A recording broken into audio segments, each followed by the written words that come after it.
everyone. I'm going to be showing you how to create a budget sheet in Microsoft Excel. There are better programs to use, but Microsoft Excel is a program that most everybody has and is simple to use, so this is what we will be using. What you see on your screen now is the completed budget form that we will be creating. It may look overwhelming to those who do not have much experience with Microsoft Excel, but don't worry, it's actually very simple, and I'm going to show you step by step how to do it. A lot of the formatting or the coloring, if you see the greens and the lavenders and the gradients and whatever, those will come later. Those aren't important to the function of the budget. They just make things easier to understand for the user, and you can do that later, but I will show you how to do it. First thing you're going to want to do when you start with a budget sheet is obviously start with a blank sheet, a blank project. Highlight, we're just going to create the width of the project. Highlight all the columns or all the boxes in that row and merge them together. Then what you're going to do is you're just going to you're going to format the cell first, right click, format cells, text, and then you're going to enter February 2013, the current month that we are in. This creates a heading for your page. Now we want to create a way to keep track of all of your money. A budget is more than just knowing how much money you have and what you're spending, but it's where that money is going so that you can temper it and save yourself money in the future. So this hypothetical family is a 2-parent, 3-child home, and I'm going to set up a list of their normal expenses across this row. When you set up your own budget, you'll want to create your own list of expenses, your own list of regular monthly expenses that you can count on to happen every month. And this is where you want to be able to keep track of where your money is going. Okay, so what I've done is I've entered in the list of monthly expenses for this family as they would expect them to be. They have a mortgage, they have a car payment, they have student loans, then they've got their groceries, their utilities, their gas money for their vehicles, a monthly date night. Following the Old Testament, they pay tithing to the local church. They have 3 children who are in school, the father is a teacher, and then their other miscellaneous expenses. I am huge on formatting, and I like my pages to look nice. You do not have to follow the formatting steps, and I am going to try to push through them quickly, not to slow down the video. I will do a later video on formatting. Now, in keeping track of your money, you want to be able to show how much money you spent last month, how much money you're spending this month, and how much you're hoping to spend in the following months. You need to have appropriate rows, and I'm going to set those up. Now, if at any point in time you add in text and it does not fit like this, just double click on the line between the 2 columns that are not fitting, and it'll adjust automatically for you.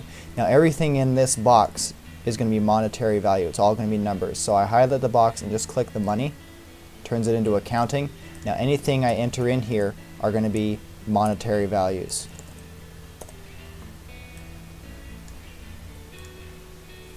So this family, because their budget is just starting, they don't have records of what they spent in the previous month. So I'm going to enter 0 in all of those rows, and I'll show you how to use last month figures when we get to the next sheet. Now I'm just going to change these things down here really quick. I double click and put February, double click and put March, double click and put April. We're going to have one sheet for every month. Now what I'm going to do is I'm going to enter in the numbers here of what the family expects to spend. Now this is something where the father and the mother need to sit down and actually plan out and talk about what they're going to spend this month. This is where a budget becomes difficult, because most people, this is where the discipline comes in. Most people aren't willing to sit down and figure out where they're going to put their money. Most people just spend shooting from the hip, and that's where they lose it. So if you're going to actually do this budget, you need to commit to yourself right now that you and your spouse or your significant or whomever, or if it's just you, that you are going to sit down once a month and figure out what you're going to spend and why. So I'm going to enter in what this family, we're going to call them the Johnsons, what the Johnsons are planning on spending. And these figures that you're about to see represent probably an hour, maybe 2 hours, maybe 15 minutes of conversation where they focused on this issue. These numbers These three numbers are their debt numbers. They're trying to pay off a mortgage, they're trying to pay off a car, and they're trying to pay off student loans. In order for any budget to truly be effective, the user needs to accept that debt is binding, and it's hard to calculate the interest rates.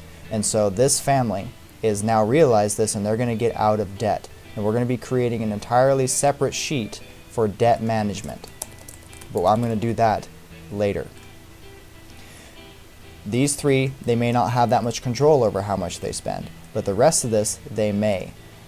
It's Valentine's month. They're going to have a little bit more of an expensive Valentine's. They've got 2 vehicles, utilities, groceries for a family of 5. They've got kids in school, the father's a teacher, etc. Now in this row, this is how much they're going to be spending throughout the month. I'm just going to enter zeros in there so we can see that it's a part of the game.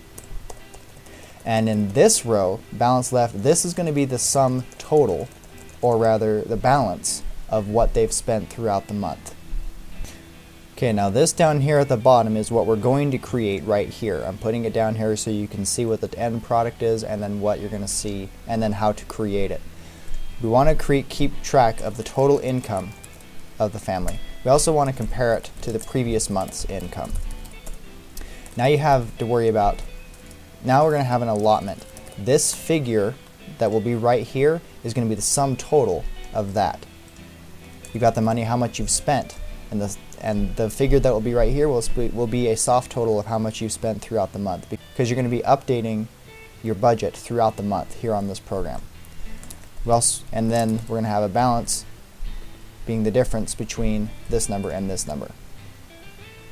What we spent last month. Because that's such a long one, I'm going to take those two, merge them together.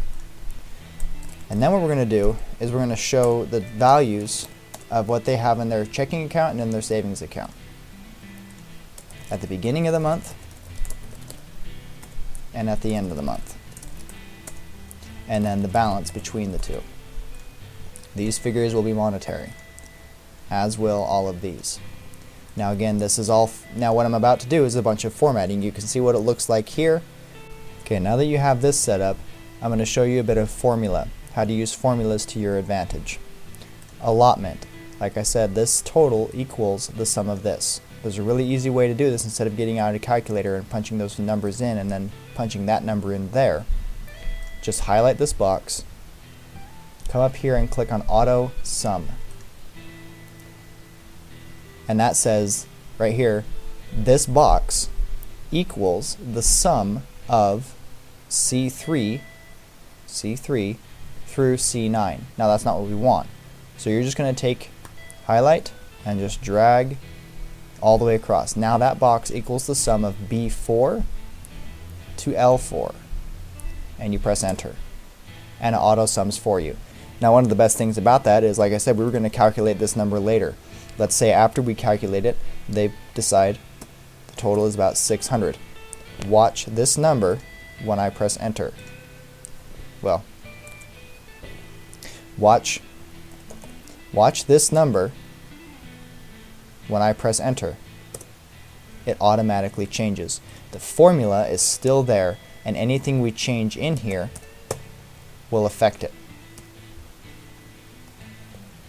That's not what I meant to do. There we go. So now that stays there, and you don't want to use, there have no reason to adjust that anymore. Now this box right here is going to equal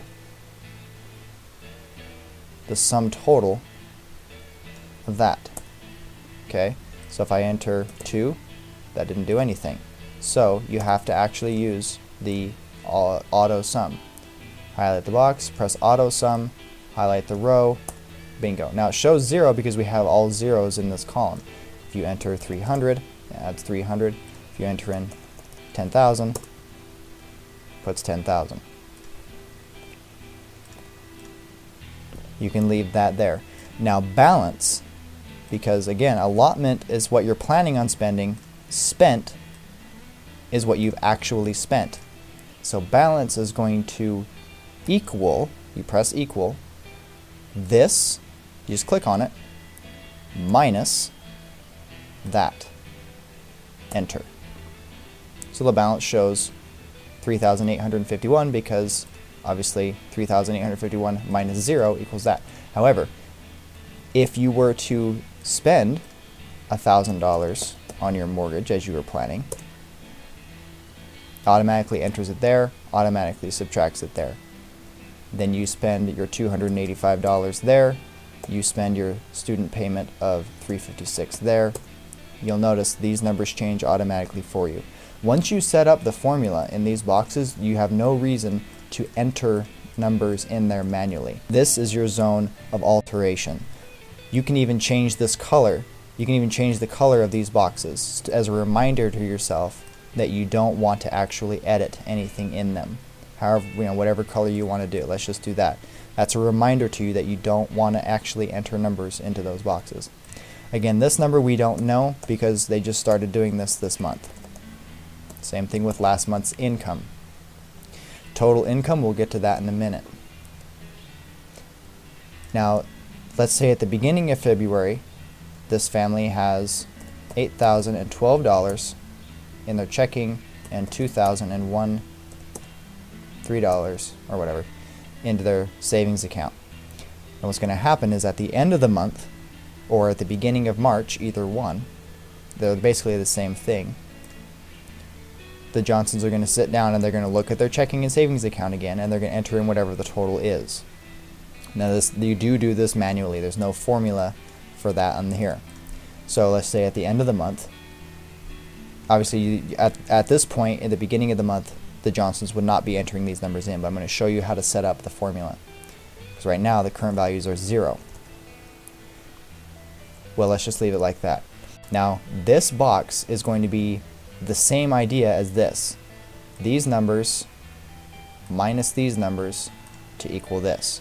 So I'm going to show you how to do that. The simple math. Equals, come up here to type the formula. You want, you're going to put them in parentheses just like you would in math class. This plus this, close the parentheses, minus this plus this, close parentheses.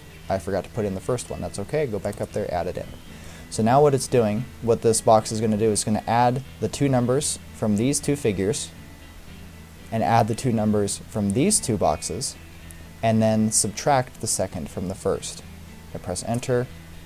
We show 10,013, which is the sum of that.